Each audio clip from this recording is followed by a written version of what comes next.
It's cold out there. Can we just celebrate for a moment, though? It is the last day of the Atlantic hurricane season, so good riddance, all right?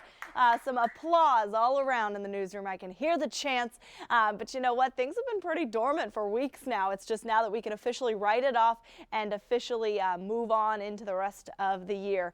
Not worrying about the hurricane season, and we really didn't have a lot that we dealt with other than Idalia this year. And really, a lot of us will obviously remember that one. But Vince and Whitney are the last two on the list. We had 20 named storms. It was the fourth most active, according to the numbers, season since 1950. It was kind of highlighted by that record warmth across the Atlantic basin as far as the sea surface temperatures go and the El Nino season. But again, it only takes one, and thankfully one of those really didn't directly impact us. We had effects from Idalia, but thankfully it didn't get any worse than that here across the first